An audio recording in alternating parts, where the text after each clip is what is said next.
Have you ever believed in something, only to have it betray you? I once believed in love, in the family, in kindness, in some higher power up above who would protect the weak. People like me. Until the day everything I believed in died right before my eyes. People say there's a God. There are angels. There's light at the end of the tunnel. But all I saw was darkness at the beginning of the road. I stopped believing, stopped waiting, stopped praying. I became an atheist. Not because I was smarter than anyone else, but because I had been hurt too deeply to dare hope anymore. And then, I died. It wasn't because of an accident. It was because I chose to pull out the last for myself to bring my story to its final page. No tears, no godbis, no God. But what I didn't expect, death would lead me to life. My name is Rachel Monroe. I was 28 years old. I used to be a good kid, the kind who read the Bible every night before bed. I once asked my mother, if I ever got lost, would God still find me? She stroked my hair and smiled. God never loses track of the ones he loves. When I was 11 years old, my stepfather did something no one should ever do to a child. At 17, I got pregnant. My boyfriend left. My mother cried and told me to do what needed to be done. I had an abortion. Alone. At 20, my mother died of cancer. The disease was caught too late. The insurance wasn't enough to cover treatment. She lay curled up in bed, trembling, praying, "Dear God, please take me gently." I sat beside her, holding her hand tight, screaming in my mind, "If you're real, at least let her die without pain." But she did feel pain. And she did die. And he never came. I didn't cry. I just shut off the switch inside me. I started using drugs to numb the nerves that were tired of waiting. Waiting for whom? I didn't even know. All I knew was every time I came down from a high, I was still here. Still Rachel. Still alive. Still hurting. I didn't reject God because he was too powerful. I rejected him because he was too silent. If he's all-powerful, why doesn't he stop evil? If he's loving, why do good people die? If he exists, why would he stay silent with me? I became skilled at arguing against faith. I studied philosophy. Read Nietzsche, Dawkins, and Hitchens. And I wrote online. I didn't write a suicide note. I didn't post a final status. I simply pulled out the needle and whispered, "I'd rather die than believe in something that never speaks." I injected. My breathing turned shallow. My chest tightened. My heart burst in my chest like an egg being crushed. I thought I would disappear. But I didn't. No darkness. No nightmares. No pain. Just a light. White. Vast. Soft. Still. A kind of light that knew exactly who I was. I no longer had a body. No more cold. No more hunger. But I was still me. A version of me that was clearer, more real, and more terrifying. I began to panic. Is this a hallucination? A drug trip? An illusion? No one answered. And then a voice spoke. Not through my ears. Not with words. But through the entire space around me. "Rachel, do you still believe death is the end?" I said nothing. That voice continued, gentle as the wind, heavy as the universe. "If I showed you that you chose everything that happened to you, would you have the courage to look back?" I began to tremble. Not because I feared judgment, but because, for the first time in my life, I realized I couldn't hide anymore. I was about to be taken to a place called the Soul Planning Room, where my soul had chosen every pain, every challenge, every shattered piece, before I was ever born. I had chosen my mother. I had chosen my stepfather. I had even chosen the death of my child. And now, I was about to see why. I had always thought I was a victim of life. But in that place bathed in white light, with a voice that knew everything, I was about to learn that I had chosen it all. And if I had chosen it once, what would happen if I started choosing again? I was born into a home where shouting echoed louder than laughter. My father left before I ever learned to say his name. My mother worked 2 jobs, always tired, irritable, sighing, praying more out of habit than faith. God existed in our home like an old, crooked picture hanging on the wall, covered in dust. No one cleaned it, but no one dared take it down either. When I was 9, my mother remarried. My stepfather was a tall man, smelled of cigarettes, with eyes sharp like blades. He smiled at everyone, but when it was just me in the room, that smile turned into a living shadow. I never told my mother. Who believes a sleepy child in the middle of the night? Who would believe it when he still went to church every Sunday, still read the Bible before dinner? I started going silent. I learned how to be as quiet as stone. I secretly burned the family Bible in the shed. I wrote on my bedroom wall, If God is real, He wouldn't have let this happen. Every unanswered prayer killed a piece of me quietly. By age 12, I no longer smiled when music played. At 14, I learned how to cut my wrists just right, not deep enough to hit an artery. At 16, I smoked weed for the first time right after my best friend betrayed me.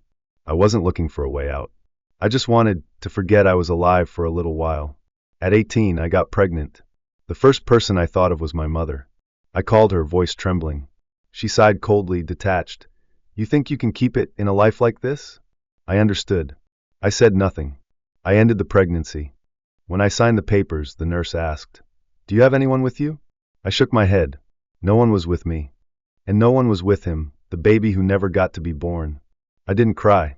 I stared at the ceiling. It was white too, but there was no light. I swear if there is a creator, he was busy with someone else that day. Not me. I moved on to harder drugs. Heroin. Meth. Fentanyl. They made everything slow down, like I was underwater. They stopped my dreams. And I liked that. I met men on Tinder, on street corners, in cheap motel rooms. I sold my body but not my soul. Because I no longer had one. I didn't believe in love. Didn't believe in family. Didn't believe in the future. I didn't believe in God. I only believed in the next high. And the silence. The only thing that had never betrayed me. I used to look in the mirror not to see my face, but just to make sure I was still human. Because sometimes I wasn't sure. One time, I walked past a church. A group of people were praying. One man looked up, eyes wet, and said, "God, I surrender." I laughed a hollow, bottomless laugh. He doesn't care, man. And I kept walking. I thought to myself, people pray when they run out of options. I didn't pray anymore. I chose. I chose to live in the darkness because the light had never chosen me. And then on a day just like any other, I gave myself a dose that was a little too much. Maybe it was an accident. Maybe it wasn't. Either way, it didn't matter. I closed my eyes, thinking I was about to sleep forever. What I didn't know was, I was about to be forced to open them, not with my physical eyes, but with the eyes of my soul. I thought I was a victim. I believed I was the one abandoned, pushed to the bottom of society, cursed by a God who didn't exist. What I didn't know was, I was about to see with my own eyes that I had chosen it all. If you've ever thought you were born by mistake, thrown into a life of meaningless suffering, wait until the moment you see this. Your soul chose it all for a reason you never could have imagined. I don't remember the exact moment my heart stopped beating. All I know is at some point, every sound around me vanished. No more car horns. No voices. Not even the sound of my breath. I opened my eyes, but not my physical ones. I saw myself floating near the ceiling, looking down at my body motionless on the floor. That body looked pale, cold, and unfamiliar. I wanted to scream, to call out for someone, but no sound came. I had no mouth, no vocal cords. I was nothing but raw, confused awareness. Then a stream of light appeared, not blinding, but gentle and warm. It didn't come from any one source. It seemed to fill everything. I was pulled into it, unable to resist. It felt like being held, soothed, and loved in a way I had never experienced in my entire life. I didn't know where I was, but I knew I was no longer in the world I came from. There was no more pain, no more fear, only perfect peace. I began to see images not with my eyes, but with my mind. Memories. Moments from my life appear as clearly as scenes from a film. I saw myself as a child, playing in the park. I saw my mother holding me when I cried. I saw the mistakes I had made, the pain I had caused others. And with each image came not only my emotions, but the emotions of everyone I had affected. I felt my mother's pain when I ran away from home. I felt the disappointment of friends I had betrayed. There was no judgment. But I judged myself. I saw the consequences of every action, every word I had ever spoken. And then a voice echoed, not from outside, but from deep within me. You chose this life, with all of its experiences. I didn't understand. I chose this? Who would choose pain, addiction, and loneliness? The voice continued. Before you were born, your soul agreed to these challenges to learn and to grow. I saw myself in another space, a vast library, a place where the memories and life plans of all souls were kept. I saw myself, but it was a radiant version of me, overflowing with light and love, carefully reviewing the options for the life to come. I saw myself choosing my mother, my family's circumstances, and the challenges I would face. No one forced me. I chose with the purpose of learning how to forgive, how to love, and how to overcome darkness. And I began to understand. Every pain I had endured was not a punishment, but a lesson. Every wound was not random, but an opportunity to grow. I felt a sense of relief like nothing I had ever known. I forgave myself. I forgave those who had hurt me. I felt unconditional love not just from the light, but from within myself. I was no longer a victim. I was a student on a journey of learning. I thought I was a victim of fate, but in that place I discovered I was the author, and what I was about to see next would make you question everything about your own life. I stood before a door. No handle, no hinges, no knocking, no opening. It simply knew I was there, and it opened on its own. The air behind that door, it was like nothing I had ever known. No smell, no color, no time, and yet it was thick, with something that felt exactly like unconditional love. Before me was an infinite space. A kind of library, but with no books. Only glowing orbs of energy, floating like tiny celestial bodies. Each orb was a life, a story either unfolding or about to begin. And then I saw myself. Not my physical body, but my soul's essence. Radiant, warm, deeply aware of who I was. That version of me was standing with a group of other souls. They didn't speak with words, but I understood everything. We were preparing for a journey, a human life. I heard the soul of my mother ask, "Are you sure? This life won't be easy." My soul nodded. I want to learn how to forgive, how to love without needing to be loved in return, how to hold the light amid darkness. Another soul stepped forward, the one who would later become my stepfather. He said, "If you agree, I will be the one to bring the first pain. Not because I hate you, but because your soul needs to break to find itself." I, as that soul, embraced him. "Thank you for agreeing to play the villain. None of these roles is easy for any of us." I turned toward another glowing orb, a small soul, the one who would later be my child. They said, "I'm only coming for a short while, so you can learn to let go, and to remind you that love never disappears." I wept, not with tears but with a feeling of breaking open, then being held together, instantly. I saw my soul contract like a map made of energy. On it were bright points and opportunities, and dark spots posed challenges. And the branching paths, those were the places where I would get to choose again. Not everything was predetermined. It was all an opportunity to learn. I looked back at my life at the moment I once believed God is punishing me, and realized no one was punishing me. My soul had loved me enough to choose the most difficult path to grow. There was no judgment, only a light overflowing with wisdom and love. The voice echoed again from everywhere and nowhere at once. "Now do you understand why you chose it?" I nodded, the one question still stirred in my heart. "If I chose everything, can I choose again?" The voice smiled not with sound, but with vibration. "Of course. That's why you were brought here. Not to look back with regret, but to remember, you can begin again. Right now." I bowed my head, not out of shame, but because, for the first time in my life, my soul was standing tall. I was no longer the addicted Rachel, no longer the abused child, no longer the bitter, unbelieving woman. I was a soul who had once chosen darkness to learn how to carry the flame. I asked, "So do I have to go back?" The voice responded tenderly, "The choice is yours. But remember, the light you found here will mean nothing if you don't take it back to the world." I turned away, but this time, I wasn't running. I walked toward the light, not a radiant, holy light, but the light of a life not yet finished. I used to think I was a victim of fate, but in that place, I saw myself choosing every piece of my life, every tear, every scar. And now, with the chance to choose again, there was only one question left. Do I have the courage to live the life my soul truly longs for? I stood in the space of souls. Behind me, the library of light, where I had just reviewed my pre-birth plan. In front of me, a gate wide open, leading back to the old world. That world was me. I was Rachel. Addicted, exhausted, alone, broken. I didn't want to go back. I clutched my soul, if you could call it that, and whispered, "I understand now. I know why everything happened. But please let me stay here." That gentle voice didn't argue. It simply asked with a silence so still it was almost terrifying, "What are you most afraid of, if you return?" I didn't answer right away, because the real answer wasn't easy to speak. I wasn't afraid of addiction. I wasn't afraid of physical pain. I was afraid of failing again. Afraid of coming back only to hurt people all over again. Afraid I wouldn't be strong enough to carry the mission I had chosen. "If you stay, you will rest. but your soul will miss a vital lesson, and the mission you carried will be passed to someone else. But you will always feel that you missed something, something profoundly important. Suddenly, I saw a series of images before me. I woke up in a hospital bed, shaking, panicked, but alive. I sat in a recovery circle, holding the hand of a young woman who looked just like I once did. I stood on a small stage, sharing my story with people who thought they had nothing left to live for. I looked into someone's eyes and saw them change.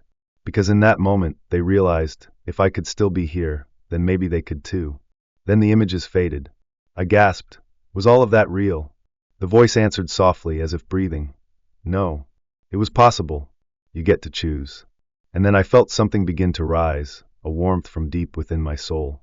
Not pressure, not a sense of duty, but a calling that didn't come from God, or angels, or anyone else. It came from me.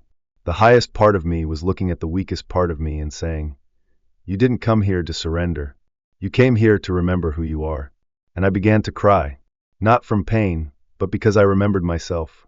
I collapsed in the soul space and whispered, I'm ready. But please, don't let me go alone. And just then, a light flared to my right. Another soul appeared in a light I recognized. It was my child, the one I had once lost. No blame, no sadness. The child simply came beside me, placed a tiny hand over my heart, and said, you're not going alone, Mama. I'm coming with you. I broke down in tears. The light around me began to narrow, pulling inward. And I heard one final voice as I left the realm of souls. Welcome back. And remember, the light is not outside of you. It's been within you all along. And then I fell, not into darkness, but back into my body. A jolt. My eyes flew open.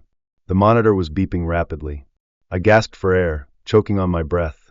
A nurse screamed, she's awake. She's back. She's alive. I couldn't speak.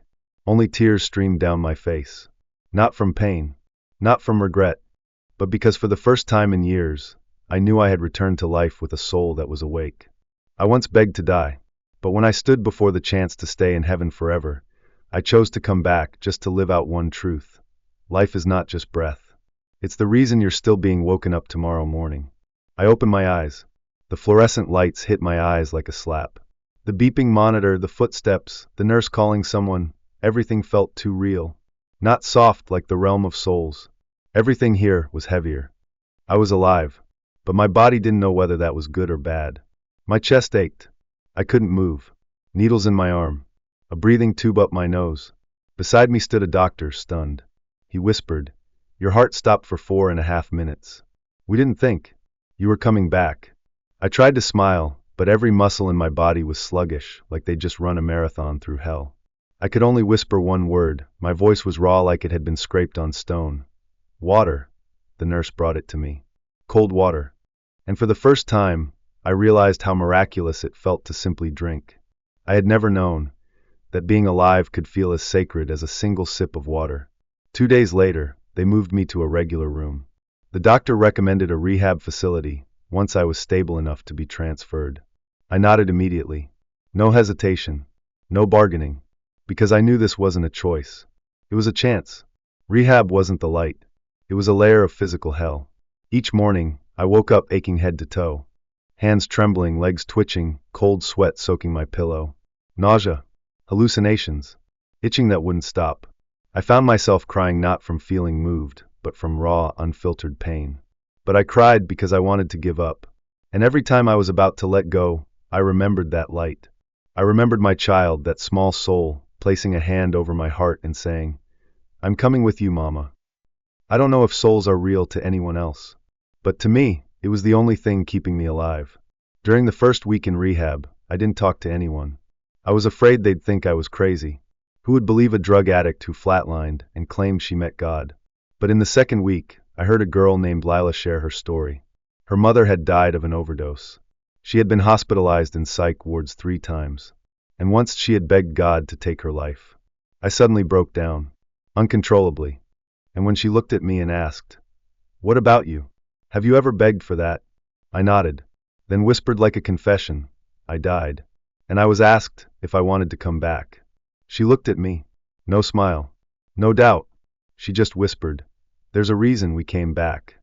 From that day on, I started to share. At first, just a few words. Then my story. And eventually my faith. Not the kind of faith you preach, but the kind you carry in your eyes, in your voice, in the way you hold someone ready to give up.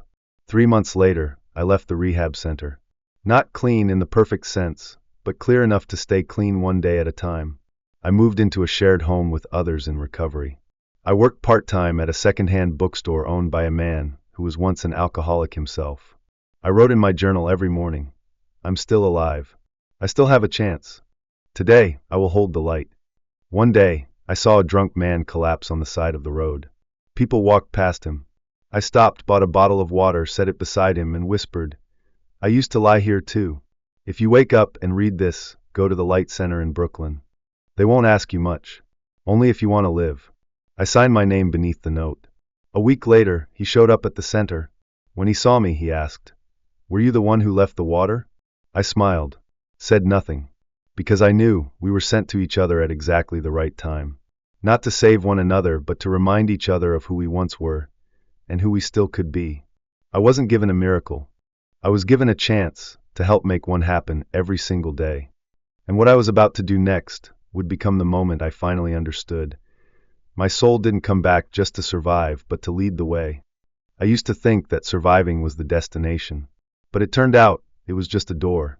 And behind that door was a different kind of world, not heaven, not hell, but the same earth seen through new eyes. I began to notice people like me everywhere. No one wore a sign that said, "I'm in pain," but the way they stayed silent spoke louder than any words ever could. I went back to the rehab center not to be treated, but to sit, to listen, to be present. I didn't retell my life like some Hollywood story. I just shared it honestly and enough. I said, I died once. Not physically, but in my soul. And I truly believed nothing could save me. But what I was shown was that my soul didn't need a miracle. It only needed me to remember who I was. A woman named Ava, who had been through rehab 5 times, held my hand after one of my talks and whispered, "If you could come back from that place, then maybe I can too." I didn't answer. I just placed my hand over her chest, right where her heart was, and said, "That place is where every miracle begins." I was later invited to speak at a center for homeless teens. I brought a small, handwritten sign with me. "You are not broken. You are becoming." When I spoke about the moment I died, not a single whisper in the room. No one left their seat. A 17-year-old boy, his arms covered in tattoos, stood up and said, "The way you told it, it felt like something I've seen in a dream." I looked at him and smiled gently.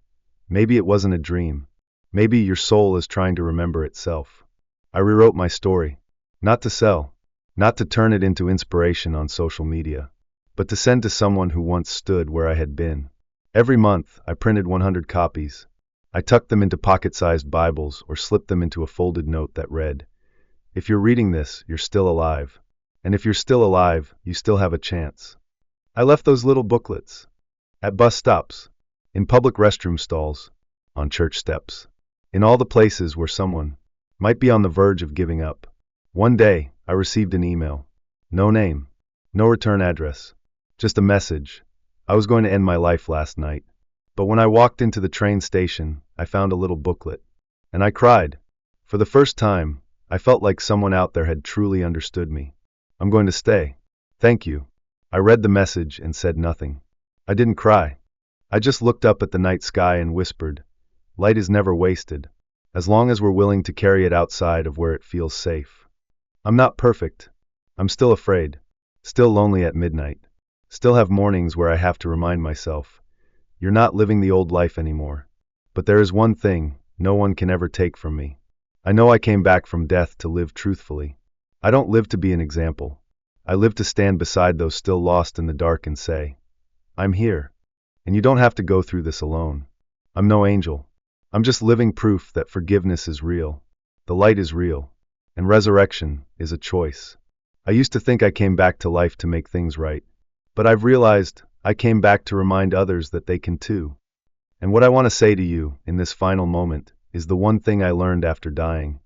You were never born by accident. And you were never truly lost. I died. Not metaphorically. Literally. I stopped breathing. My heart stopped beating. My soul left my body. And in that place where the body no longer exists, I was shown the greatest truth, the one we all try to forget. Your soul chose this life. And it's still waiting for you to live in alignment with why you were born. No one is born by mistake. No wound's accidental. No challenge is a punishment. Every single one is an opportunity to become the highest version of yourself. I used to think I was the garbage of the world.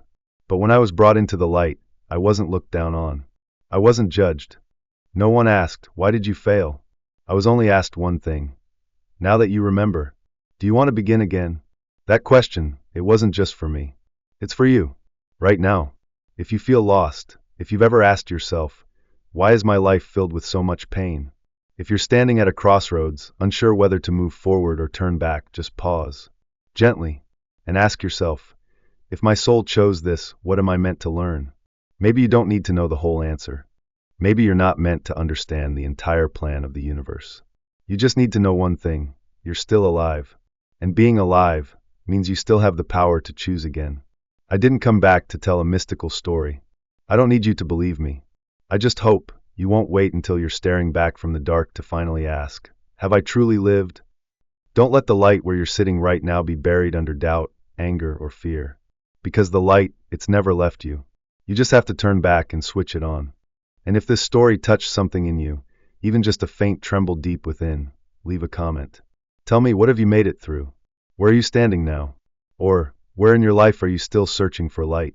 Because maybe your story is exactly what someone else needs to keep going. And if you don't want to miss more stories like this, hit follow. Because here, we don't tell stories to entertain. We tell them to remember. To remember that you are not alone. That you can come back. That you've been loved since before you even knew who you were. This isn't the end. It's where you begin to finally see yourself again.